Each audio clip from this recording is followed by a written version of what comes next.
题你就敲门进来啊，有问题你就进来，你看看声音什么都怎么样。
I have already saw someone left some questions. So we will start our webinar in just 1 minute. And if you have any questions, or you can just write down on the chat or on the Q&A session, so I can answer at the end of this webinar. Okay, I think we are already 4:30 in Beijing time, and I believe it should be 9:30 in Europe time, Central Europe time. Good morning, everyone from Europe, and good afternoon for those who are based in China, Beijing, China, or any other city. And I also see colleagues from Standards Australian registered for our webinar, and welcome for this. And just to make some logistic announcement. First, you are muted by our meeting organizers, and because we have 90 more people registered for this webinar, so you have to leave your questions in the Q&A session, so I can answer after the webinar. And also, I believe that we cannot answer all the questions today. So if you, if I did not answer your question today, you can also leave the message or send an email to me. And also, please keep your questions short and concise. And also, the slides and recordings. Oh yes, again, I need to remind you that this webinar it will be recorded. So if you do not want to talk or do not want to leave messages here because of the recording, you can just send me email afterwards. And also you can contact my assistant, Haley Wu, or directly contact me. Now we will start our webinar. And today, first, I would like to make some introduction about our project, SESEC, the seconded European Standardization Act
Sorry, I'm back, and I will share the document again.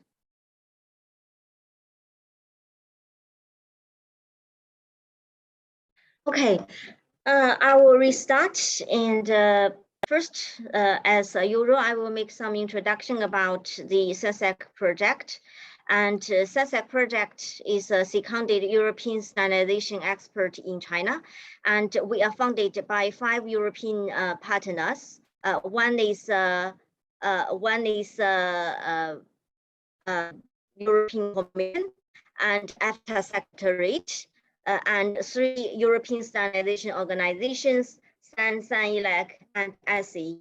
And we have a small team based in Beijing, and our task in China is to promote European and international standards in China, and also to improve contacts between project partners and different levels of Chinese administration, industry, and standardization bodies. We also are working on enhancing visibility and understanding of European standardization systems in China, and promote European standardization systems, and similarly like new legislation framework. We are gathering the regulatory and standardization intelligence and distribute it every 2 months via our bi-monthly newsletter. So you can register or sign up our newsletter via our website, or directly send us email.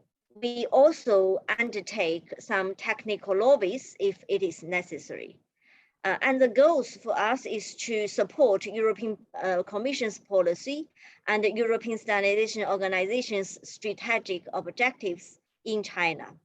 And our ultimate goal is to enhance of European-China dialogues and cooperation in the field of standardization. And also we support the cooperation framework, the framework cooperation agreement between the European standardization organizations like SESEC, like ANSI, and SEC. And the 5 partners have already discussed our priorities for the SESEC 4 project, which are listed here.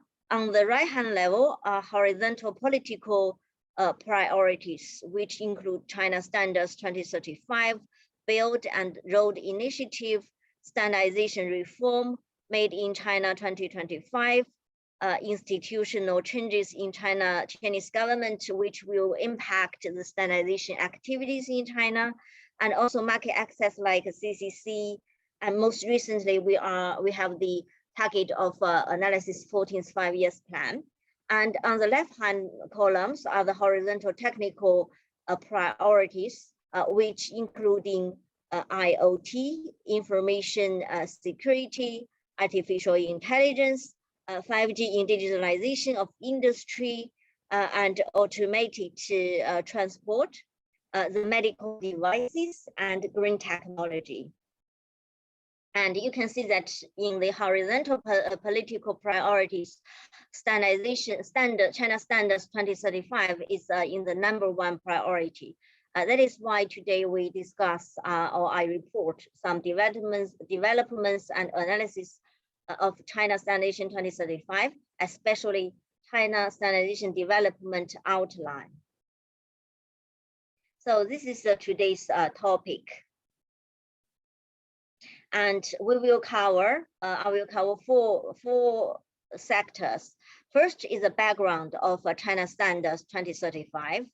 And also I will focus on the main contents and analysis of China Standardization Development Outline, and then the impact for the European industries, the opportunities, or the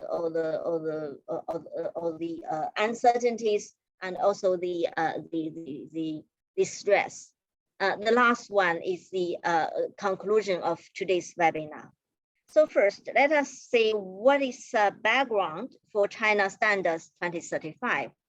So first, when we talk about China Standards 2035, if you Google, if you put the China Standards 2035 in Google, you will see a lot of documents, a lot of journal reports from American journalists, like in NCBC, which is published in April 2020 about what is the future, the China standards and the future generation of technology, and also something like China Standards 2035 and the plan for world domination, don't believe China's hype, or the Emily from the Horizontal Consulting, I believe, made some documents or analysis for China standards, like how China requests the governance or the shape of the world through standard setting, and or something multipolar world and China's 2035. I just list some of them, but sometimes I just can't help but wonder, what is China Standards 2035? Why the outsiders, the foreigners, are so so serious about this project? What does it mean, and how it works? Whether it is true that China is doing something like what had been analysis or stated in those documents. That's why I want to make some general documents or general report on China Standards 2035. What is China Standards 2035 all about? And what is the background? Why China or SESEC particularly make China Standards 2035, and how it was implemented, and what are the results now, and how will it be developed in the future? Here I also want to emphasize, or maybe it is only me, I just noticed that all these documents, all these journalist reports or analysis are pretty much made by some a lot of USA think tanks or consulting firms. I'll seldom see any or at least not much analysis from our European stakeholders. That is why I'm thinking about writing something on Standards 2035 or China Standards outline to see what is the whole picture of that. So let us see what is a big picture about China standardization development. I know this is all about the history, but we can have a little bit history to check the background of why China is doing standards reform and why China doing standards 2035. So basically the first China standardization regulation or law was only published in 1979, and then the first China standardization law was released in 1989. Only after 30 years, until 2018, China has modified or reformed the China standardization law. You have to remember that during 1989 to 2005, China have entered WTO, and a lot of things need to be changed because in WTO TBT chapters, standards play a very important role. But China did not change the China standardization law in that time. It only happened after 10 years. And I joined a meeting with some SESEC, and they basically see that the standardization reform or the new standardization law takes about 22 years to modify. So sometimes you can see China is quick on development of technology, of this and that. And sometimes you can see China is also very slow on changing something. For example, China standardization law, it only happened in 2018. And if you check the difference of the two version, the only key points was that the government the government-led standards plus market-driven the change is association standards has been introduced. and also the mandatory standards has been the position of mandatory standards one level only has been defined in this. And then another big picture is that with the new administrator of SEC, Mr. or Dr. Tian Shihong, become the administrator, the China has started to do the standardization reform. I have to say that I remember in 2008, the SEC intend to revise the China standardization law, but it was not very successful. And in 2013, a lot of documents started to publish to focus on the standardization law reform. For example, the one published in State Council about the institutional reform and functional transformation of State Council, purpose to strengthen the construction of a technical standard system. Or some China Communist Party's Central Committee made some clear that technical standardization system was an important part. And also on the big picture of left hand, the focus of government work should shift from the attracting and expanding investment to maintaining a fair market environment for competition, developing standards, and protect the environment and support innovation. So with the government function developing standards become one of important parts of that.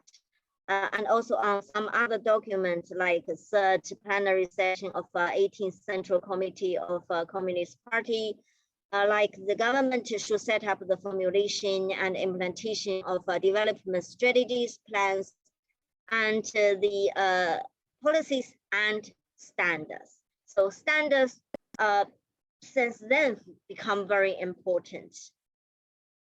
And that is why this round of standardization reform was very successful.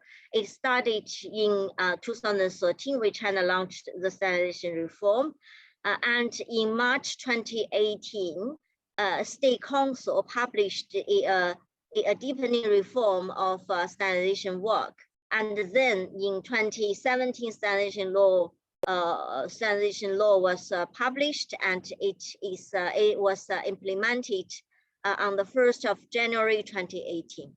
So after the standardization law was published, it is at least I was very surprised that China immediately, or maybe SEC immediately initialized another project, which is called Standardization China Standards 2035. So it is started just after the standardization law was published. So I sometimes just ask the SAC like administrators or Mrs. Xu Xinli from the management department of SAC. So why China just started another project immediately after the new round, the successful round of China standards reform. But let us see what happened to the China standards 2035. So let's see the key timelines. It started from March 2018, just immediately after the implementation of new China standardization law. And then there was a very important event held on 28th of November 2018 in Beijing. I believe most of the European standardization organizations are aware of that, because the BSI, the DIN, DKE, the Austria standards, and also the SESEC, both the directors or the secretary generals joined such a meeting and exchanged their ideas. And then in October 2022-2019, the internal report was made by the project team and was reported to Chinese Standardization Committee meeting. And in February 2021, the project report and recommendation was submitted to State Council. And then in March 2021, the project China Standardization Strategy was launched.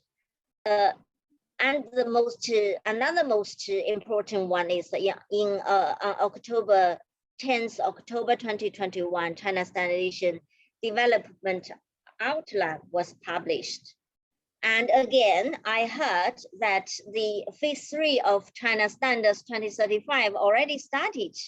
I don't know in when, but at least in October, in November, because I heard the project team has held some meetings in November.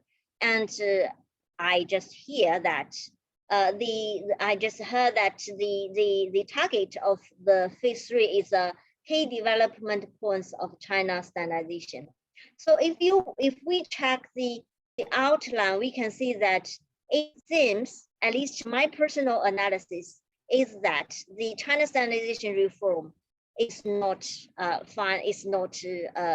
totally stopped, even with the new China standardization law was published. A lot of new actions like Standards 2035 is to try to finish some of the unfinished targets of the reform. But when I ask the insiders of SEC, the analysis is that the China Standards 2035 is to find out the solutions for the new standardization system in the year of 2025 and the year of 2035.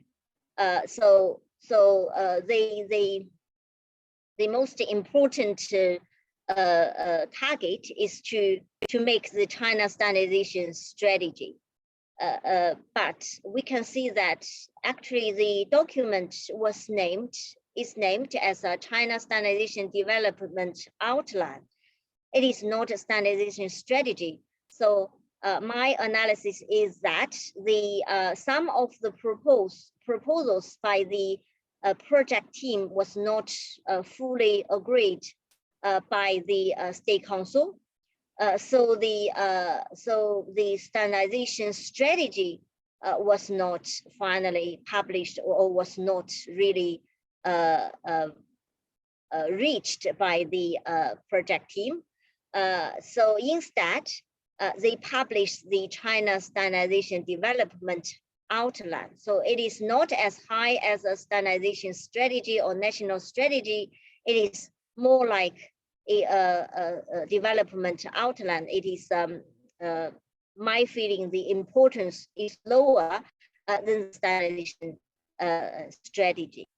And also I'm still waiting for the results of phase 3 and to see whether it will have something different or some breakthrough of the standardization reform. So what is a recommendation? What is a recommendation for the phase 1 of China Standards 2035? So I analyzed the report made in February 2019, which were submitted to State Council, and the key recommendations are: first, make a national standardization strategy, and then to deepen the China standardization reform and improve China standardization systems from 5 level to 2 level. So it is a long history and long story about China standardization developments. We all know that currently there are 4 levels of China standardization systems: China national standards, sector standards, local standards, association standards, and enterprise standards. And if we look around all over the world, no other country have such complicated standardization systems as China. So the project team just proposed that China should have only have the China government-led standards, for example, national standards, and the market-driven standards, the association standards. The last is the third proposal I think is very important is to establish a Belt and Road Initiative Standardization Forum. But finally, it does not really show all these 3 points are not showing the China standardization outline. So the national standardization strategy was not finally published. Instead, it published the China standardization development outline. And the standardization reform to make 5-2 level is not showing the China standardization development outline. And also the Belt and Road Initiative Standardization Forum was not shown in the outline as well, neither. So you can see my explanation on the bottom line, because the consensus is not reached by different project experts and stakeholders, especially it is rejected or by the different ministries. The planned report version for the public was not released, and some some internal project conclusive report was drafted and reported to the State Council. And then we can see that in the outline, it is all the consensus agreed points for the project team. And then the Standards 2035, then again to make the decision in 2019. To provide decision-making advice for the draft of outline in China. So China Standards 2035 Phase 2 is to making the outline of standardization development, and also to put forward important measures for standards innovation. That's why the outline, there's a lot of sense. I will deliberately, I will specify in the next session. And also provide directions for the future development. That is to find the better system that can fulfill the China standardization, the China economy and technology development until 2035. And then the project team, several academias, including the Mr. Zhao Xiangeng, who is the project leader and who is from China Engineering Academy, put forward 4 important proposals. Among them is to make the China National Standardization Strategy, and it was approved by the State Council, and then that's why the outline was made and published in October. 10th of October 2021. And also, besides the standardization strategy, the other layouts, strategic layouts and development roadmaps in the key areas, such like rural areas, rural agriculture standardization, smart agriculture, manufacturing, modern services, social management, and public services, have also been put forward, and some good references and different projects are made under standards, China Standards 2035. So that's the first phase of China Standards 2035, which are making some analysis and which result in the making the China National Standardization Strategy. And now the phase 2 is focused on making the China standardization outline, or at the very beginning, originally the purpose is a China standardization strategy, but now we focus on the outline, and it is also the China standardization, China Standards 2035 phase 2. So the phase 2 is making the outline. The outline is also based on the conclusions or the results of China Standards 2035 project, with 32 academicians and more than 300 experts from different ministries, different institutions, And then they put forward the standardization importance and development goals, major tasks, reforms, and innovation measures. And also it have made, we can see that these China Standards 2035 have made 1 million words reports with 10, they made like 22 provinces, 100 enterprises. They have held hundreds of seminars and communicated with more than 10 international SDOs, including Samsung Elec and SE, and also other national SDOs. I believe DIN, DKE, and BSI are also being consulted, and they reformed 1 million words reports. And a lot of points has been proposed in this report, and only those are consensusly agreed by different ministries and different stakeholders are put into the China Standardization Development Outline. And here I will use the outline in short in the future introduction. First, let us see the outline drafting team. The group leader is the SAMR established a leading group team for drafting of outline. The leader is Mr. Zhang Gang, who is the minister of SAMR. And the deputy group leaders are Mr. Dr. Tian Shihong, deputy minister of SAMR, Mr. Zhao Xiangang, who is from the Chinese Academy of Engineering.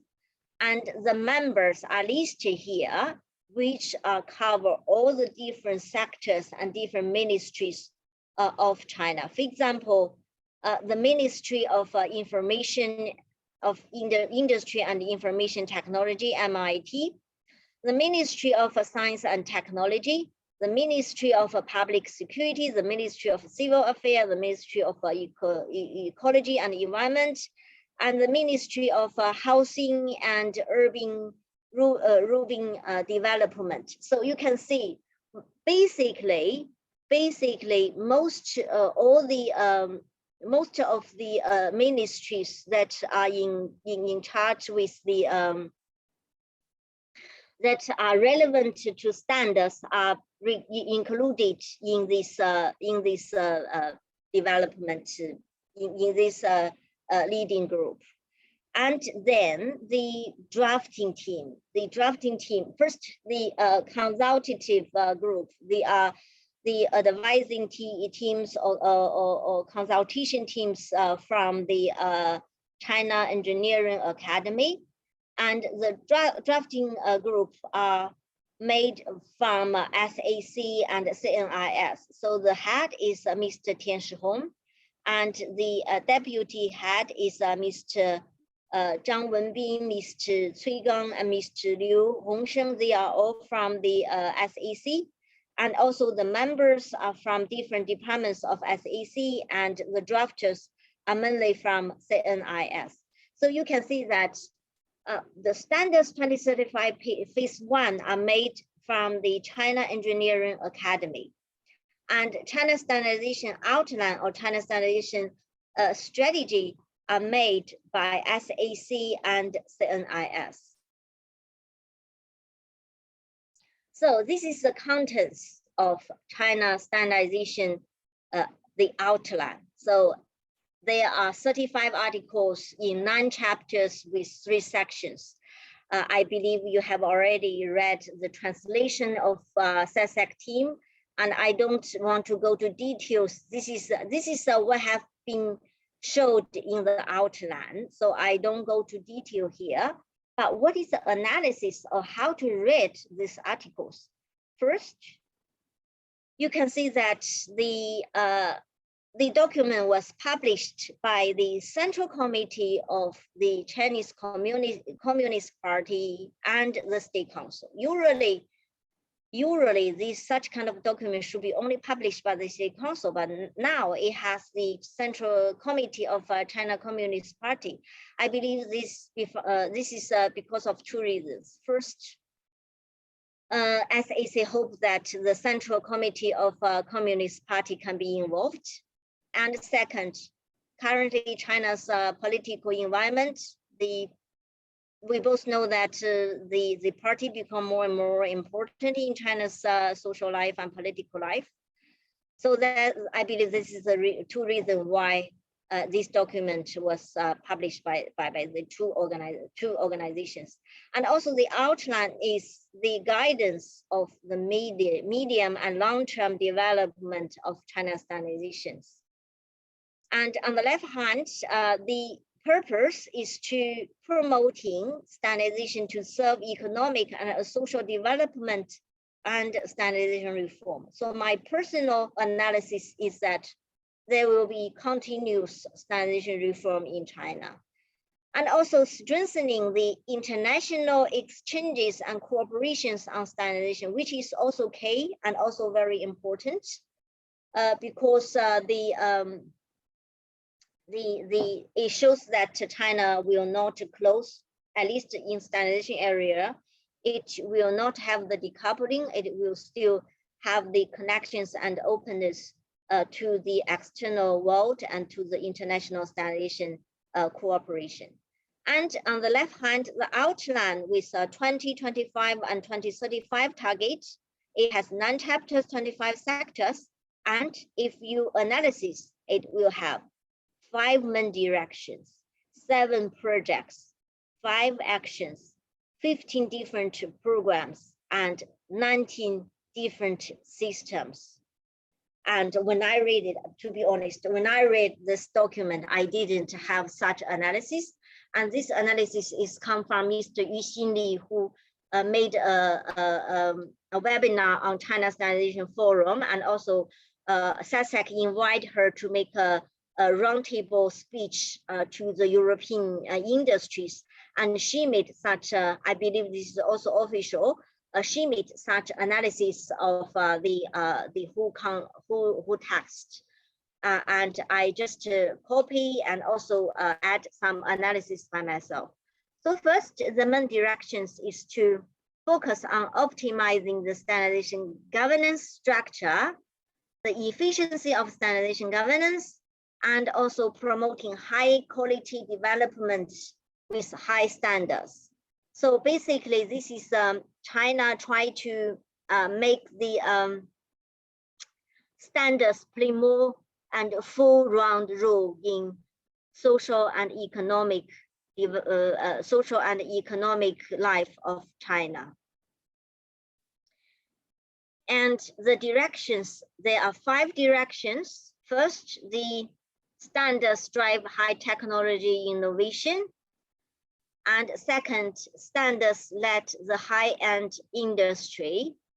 We can read all this from the outline, but if you see the details, you will see that this is a very key directions. And the directions 3 to 5 are listed here. Standards support efficient governance. Standards promote high-level openness. Standards guaranteeing high quality of life. And also 7 projects. 7 projects are mean on the industry sectors or the not society but industries. They include like high-end equipment and manufacturing, the new industry standards pilots, the standardization both the key industries, the carbon peak, carbon neutral standardization, and also standardization of public safety for public safety, and standard system for basic public services, and internationalization of standardization or standardization international activity. So first, the high-end equipment manufacturing standardization. So I mean that a lot of standards will be done, and I believe that some sub-projects have already been made in these areas. So like solve the bottlenecks in the development of industry fundamental. I believe semiconductor will be key in this area. And new industry standardization will strengthen the standardization research on emerging industries and emerging industries and future industries. So sometimes when I read this, I believe that some analysis of American think tanks may focus on these areas when they make their analysis. But I will say that Standards 2035 is not only new industry standardization, it covers more. It is more than that, although it is also very key. And the standardization both to key industries like the industry chain, the upgrading of value chain, and the supply chain. And carbon neutral standardization, because for example, in Europe, the Green Deal is very key. It is same in China. So they will targeting to promote, to provide standards to achieve carbon peak and carbon neutral by 2060. And also standardization for public safety, so public safety and public security. So it will focus on the public health and also public safety.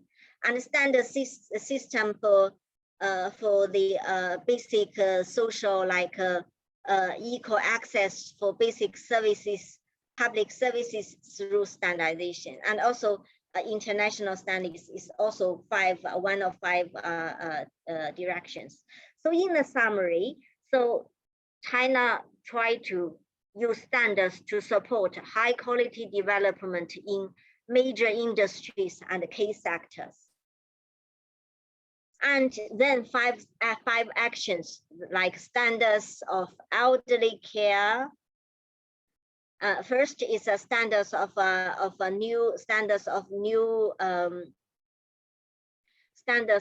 new infrastructure, standards for rural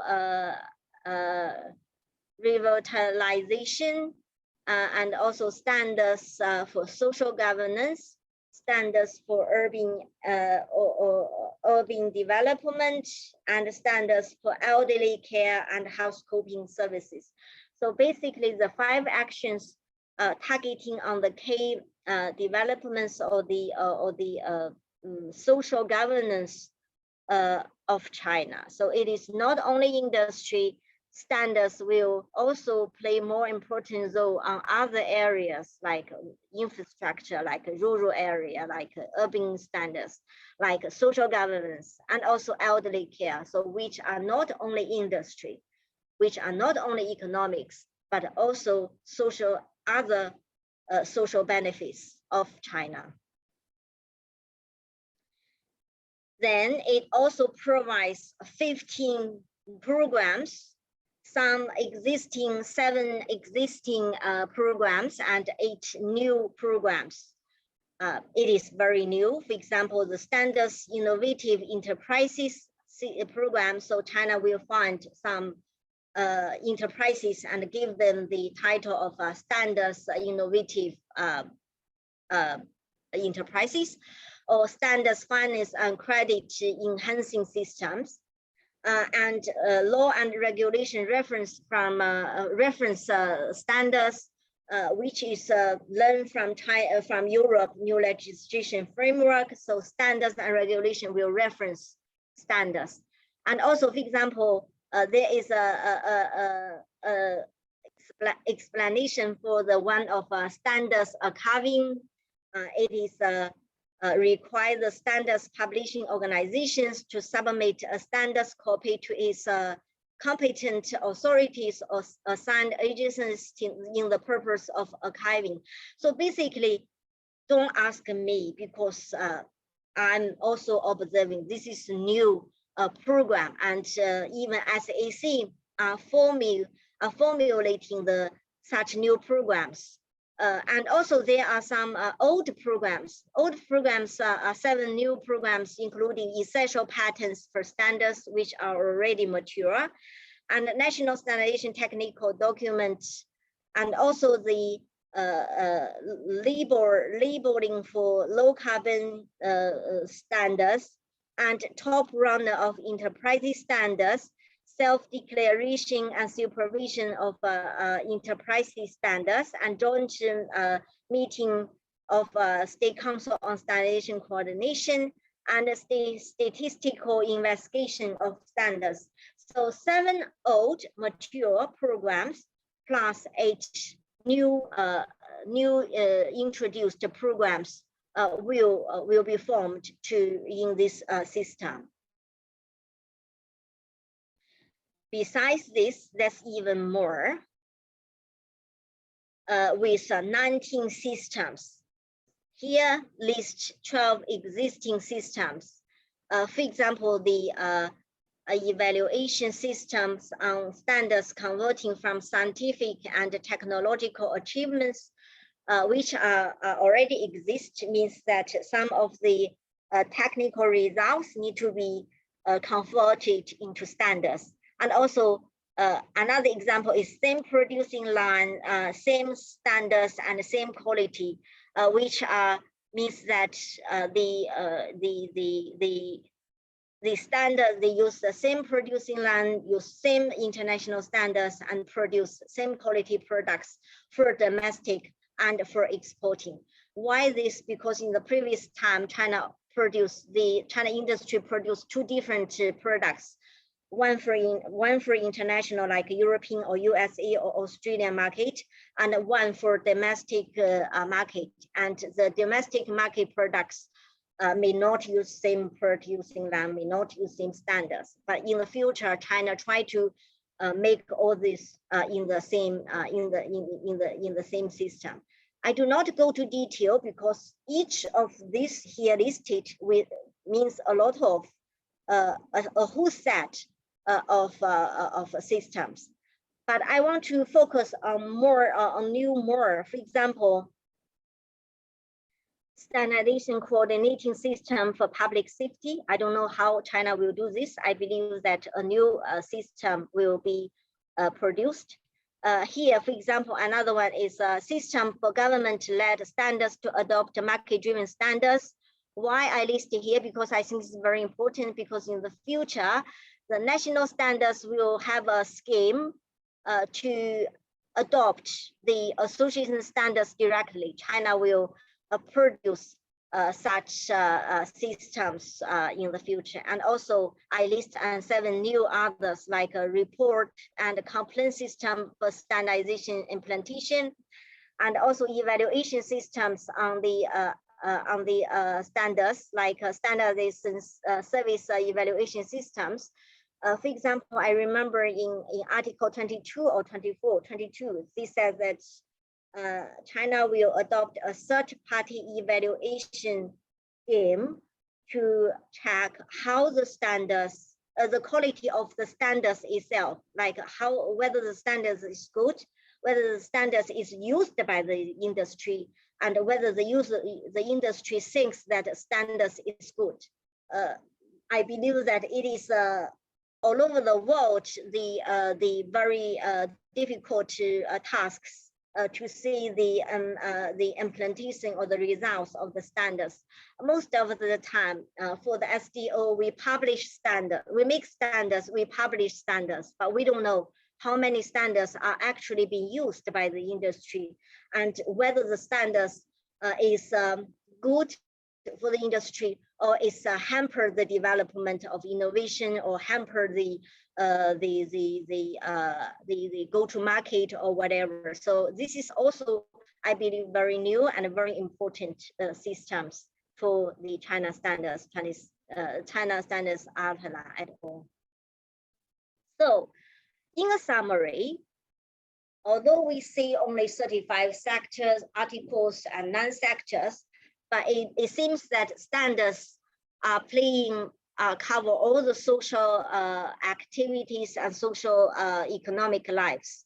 So in these pictures, it says that law and regulations are for public and private and have legal specifications.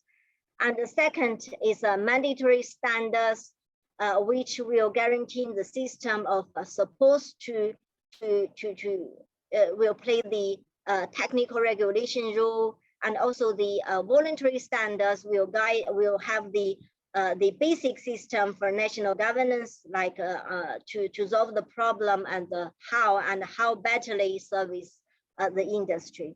So it means that on the left hand, standardization has become an important part of modernization of China governance system. So here, governance is again emphasized as a standardization. So I think that if you ask me, I will say that standards is not only for industry, for technology, it is more for China's social governance, for all different areas, different sectors, for China, for China's social life or social or economic development. The other day, I saw a standards of government services of like elderly care, like when people, I remember the standards covers that when people die, that the hospital will submit something in the system, and the system will have all like the ID card, the social card, the government, the local government will know the information, and also the Chinese people's registration will be cancelled, the pension will be cancelled, anyway, they see that one key solution of one government services. And I believe in some other areas like taxation, similar standards will also be made. So this is not only for industry, this is for the social life. Let us see what will be happened in China on the standardization development, and how whether the different sectors or areas will implement the outline. So this is all for the outline, and now I will see analysis the impact for the European industries. So first, we both know China standardization is heavily government controlled system. Even now, I still will say that although government says that we welcome market driven, we accept market driven, we encourage market driven, but even market driven was introduced by the government. So China standardization is heavily government controlled. And in the standardization law 2017, market-driven standardization was introduced with association standards introduced to the system. And China's strategic approach to standardization is to standards enforce product quality improvement, standards boost indigenous innovation, standards support regulation, certification, China standards go global, and standardization support Belt and Road initiatives. And then a lot of more has been introduced. First, China Standards 2035 and China Standardization Outline. There are more actions, and there are more full set of governments by standards. And I do not analysis here because it has been all shown on the previous sector. And China Standardization Development Outline will, so in a summary, the 4 key points can be seen that China will promote more market-driven standards, although this is government wish, but that's the trend. And China, SEC hopes that government-led and market-driven standards will with same importance. And China will make domestic and international standardization with same importance. Currently, China believes that the industry are more focused on domestic standardization drafting, and they hope even more activity or more efforts will be put by Chinese experts on international standardization activity. And also standardization will have more governance function. I have focused a lot, and standards quality will be improved with the outline. So what is the opportunities for the European industry? First, when I read the document, I think in generally, this is a friendly document for foreign investor enterprises, especially for European industries. And they, for example, they said ensure the participation of foreign invested enterprises in developing standards according to the law, which will help the foreign invest companies participate into the standardization organizations. And international standards adoption rate increased to 85%, which no doubt will be in favor with European industries. And also the products sold domestically are produced on the same production line, so will increase the production transition cost for China local manufacturers. So basically, China local manufacturers will not produce cheaper, lower ending products for China market. They will produce same quality, same standards products for domestic market and for international market, which means that the foreign, especially European manufacturers will be in the same competitive position with domestic manufacturers of China. And China tried to learn from European side on new approach and new legislation new legislation framework. Sorry, new NLF. Which will be in favor with European companies because we are more familiar with this system compared to other other countries like USA, like Japanese, like Korean. So this is all the good side. What is the challenges? The challenges for the European industries will be first, we see that the average developing time for national standards will be shortened to 18 months. You know, sometimes I have to say that we European are slow, so we can't.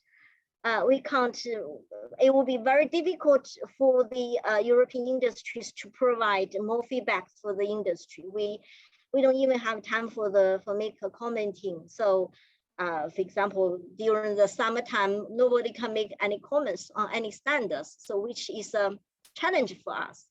And also the China welcome professional standardization organizations to set up office in China, which is obviously not ISO and IEC. So I think it's good news for the USA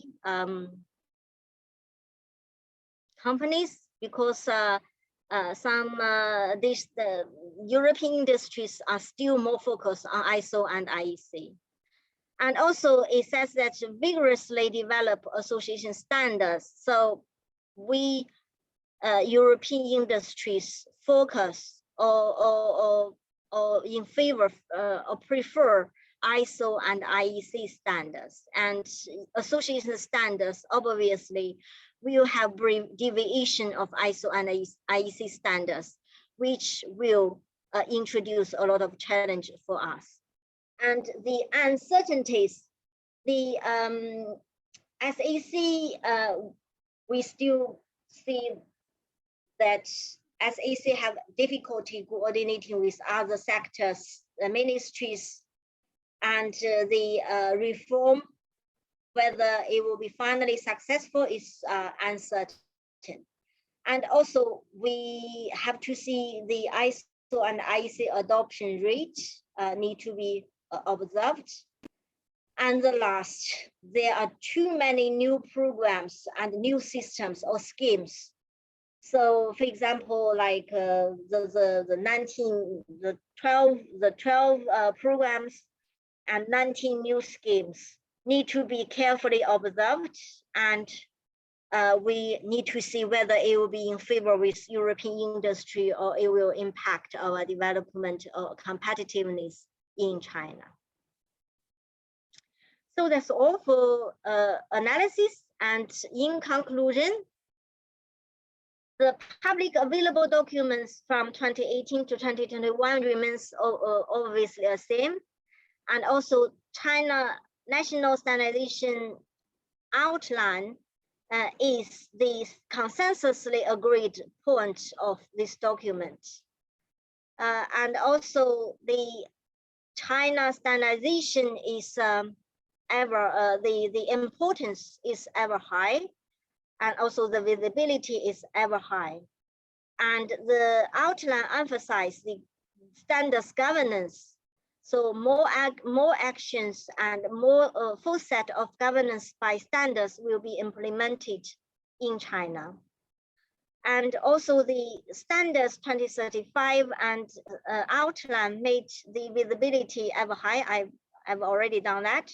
And it means that not only domestically, I also observed that like Germany, like USA, like Europe, they both think the visibility of standards ever high, not only domestically, but also internationally. And the domestic purpose is still to fund the fundamental theory and methodology on how standards can better service industry and economic and social development of China in 2035. And also the third phase of China Standards 2035 has already started, and let us see what will happen on that.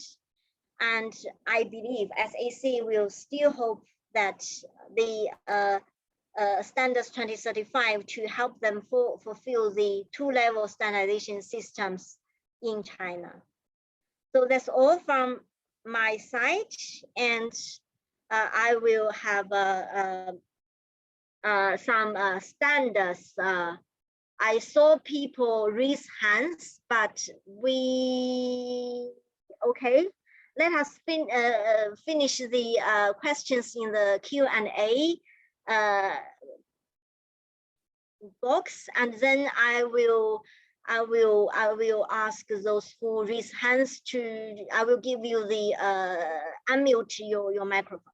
So first, can you see the question?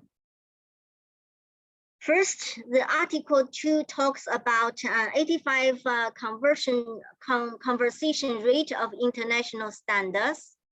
I have read that there is a trend in China away from identical adoptions and more modified adoptions. Do you agree that there is such a trend? My observation is SEC wish to make more adoption, but different sectors may have different opinions or different implementations. So I didn't see the trend, the trend of more modified adoptions, but it could happen that in some sectors they do have a different deviations with ISO and IEC standards. But because of the lack of data and the lack of factual resources, I cannot say that I see such trend. And second question, hi, you mentioned in your slide on opportunities increase the standards adoption to 85%. What was the adoption rate last year previously? How does this compare to the past? That is a very good question, because we have been asking SEC about that many times, but they never give us the actual number. My personal guess will be 50% to 60% in total. But in IEC area, it could be 80%. And I hope this answers your question, because we do not have the accurate data and trustworthy resources. That's why I cannot tell you what is the final adoption rate. So my personal estimation is 50 to 60%, which are only estimation. And third question, when China adopts international standards, do they or will they remove conflicting national standards? No, because even SAC sometimes do not know which national standards are conflicting, because I will tell you that currently there are 40,000 national standards, 60,000 sector standards, and those standards do not have coordination. So sometimes even the technical committee do not know whether there are conflicting national standards at all. But if they know, they will remove that. The fourth question, I didn't know China Standard 2035 are divided into 3 phases. I didn't know either. I only found out recently. The division of several phases is officially recognized, or divided into phases are used by you.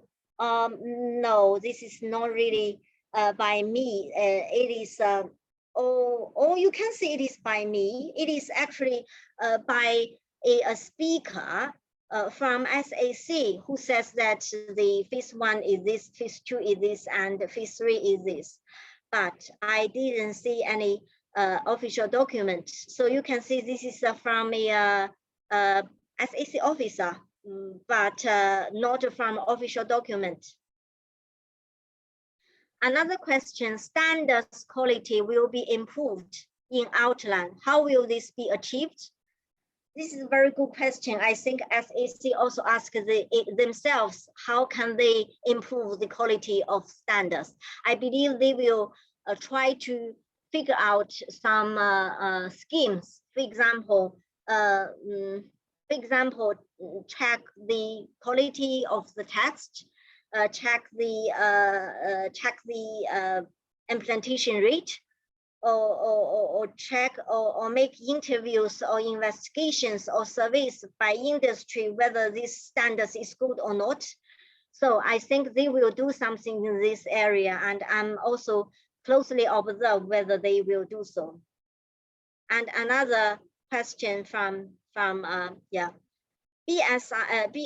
Belt and Road Initiative Standards Forum was not mentioned in the outline. Does that mean that the concept is abandoned, or just delayed, or will be done in secret? I don't know. Yes, I think that it is not in the outline, but it can't be in secret. Why? Because standards is a open, transparent systems. If China try to implement it, the Belt and Road Initiative Forum, we will know. We will know not only from China, we will know from other Belt and Road Initiative countries. So it will not be done in secret. Standards, non-standard will be done in secret. So I believe that it will be either abandoned or be delayed, but it will not be done in secret. My personal feeling is that because of the COVID pandemic, and because of the sensitive political environment all over the world, it is not implemented in urgent, at least not in very near future. Another question, what about testing infrastructure availability?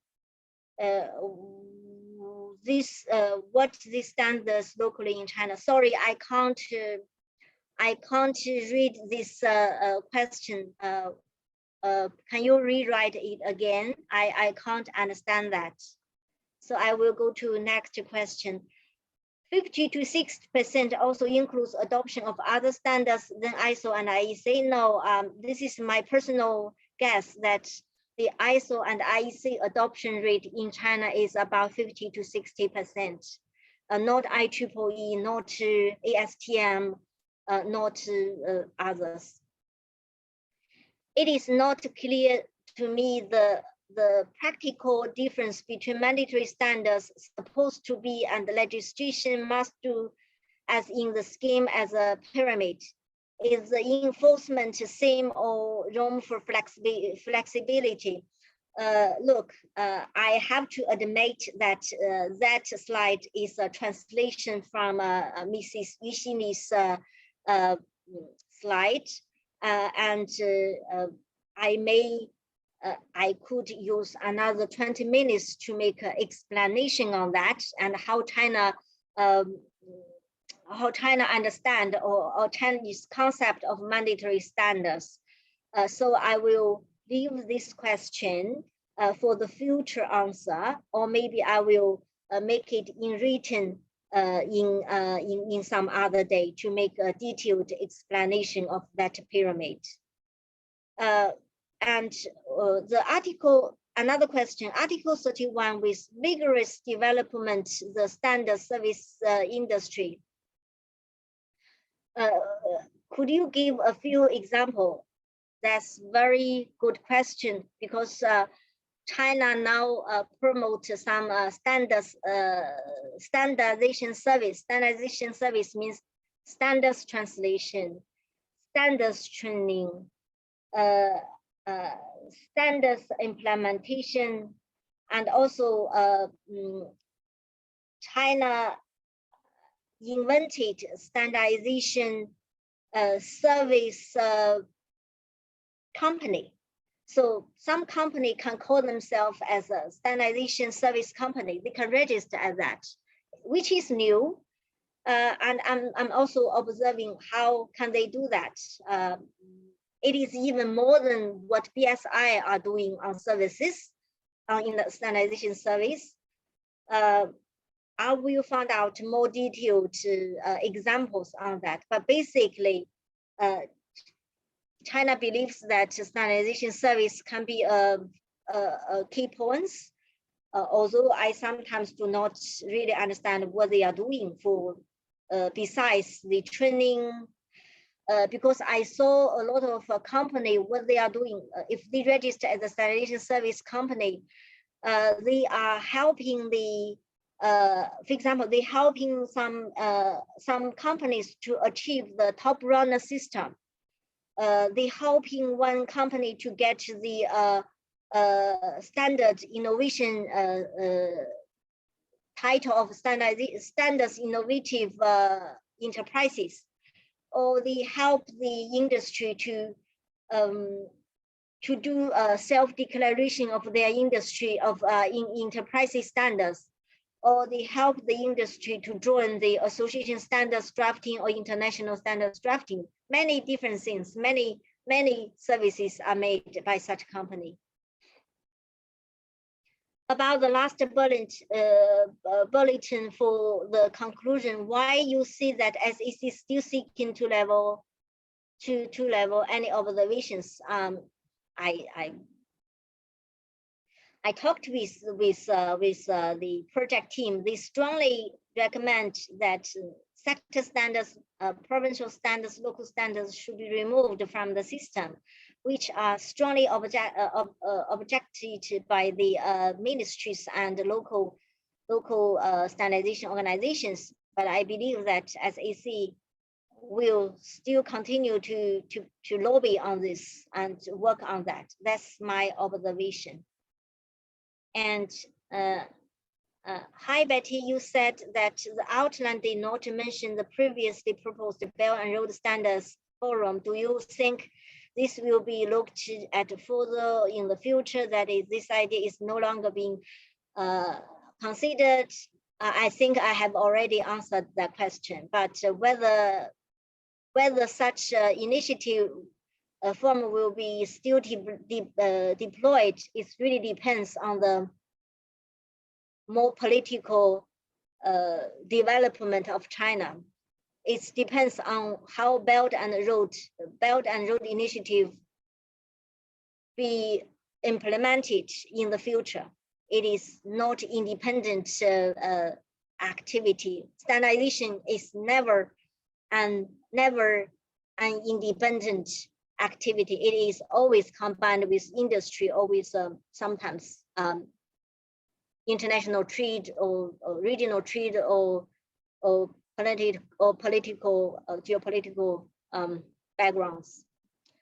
And another, do you think there will be Chinese government policies to encourage private companies to increase participation in the international standardization bodies, or just an announcement saying that companies should do so?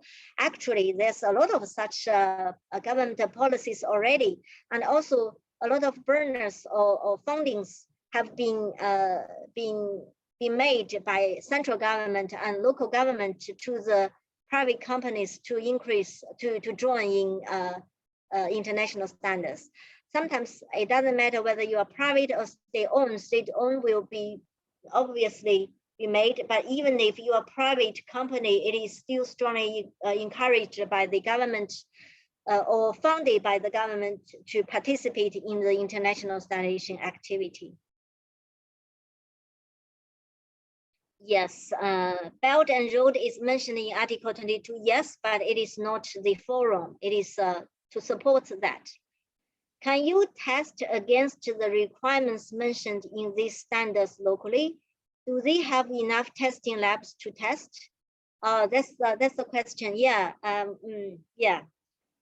We have 100,000 standards all over China. But I don't know whether those standards can be tested.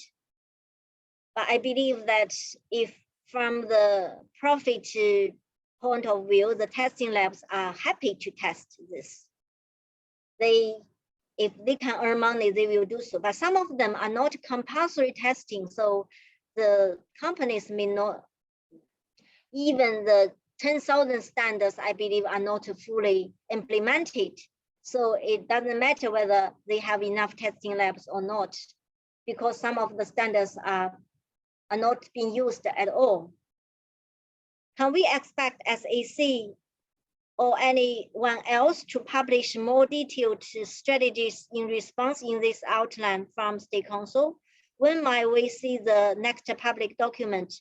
I think there will be some sub-documents, supplemental documents for this outline. But how and when it will be published is also a question mark for us, for me, because not like a European Union, for example, if in European Commission, if we see that the European standardization strategy will be published in December, it will be published in December, or at least if it is not published in December, the explanation will be made. But in China, we do not have such transparent systems yet.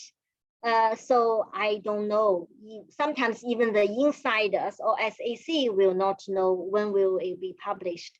They could have some rough timeline, but it really depends on the final approval organization like State Council or like SAMR. Only if it reach consensus and it is approved by the authorized organization can it be published. So the timeline is not really estimatable from my side. That's all from the Q&A. And where is the chat? No.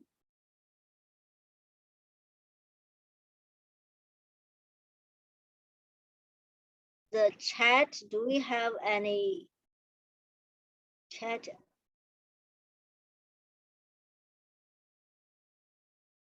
Yeah, I don't think so. I believe that I also saw someone, what is the time? It's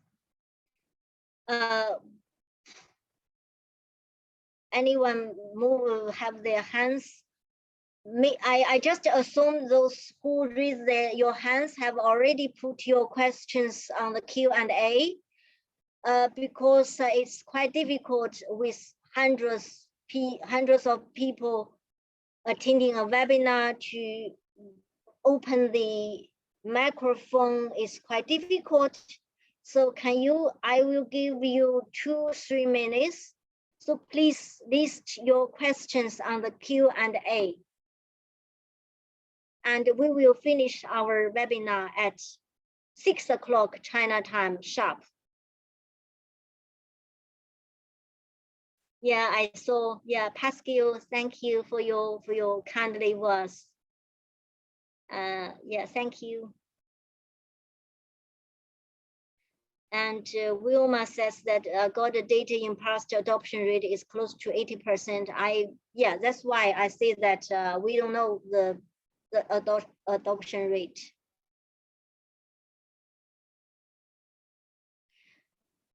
Someone asked, what happened to civil military focus mentioned in standards 27? Yeah, I was also surprised that it was gone. It's disappeared. I didn't know. Maybe they put it in different.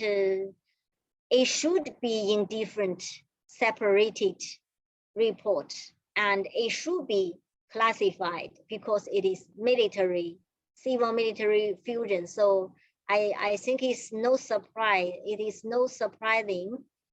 It is not surprising that it is not inside. Q&A, we have another 2 questions. I have a look. Yeah, what happened to the civil and military fusion? Will we get the slides and the link to the video? I will check because I think that the video could be fun, and the slides I will modify some of them, because some of the slides are from Mrs. Cindy, and she told me not to distribute. So I will make some modification and send you the slides. Any other questions? 2-3 minutes left.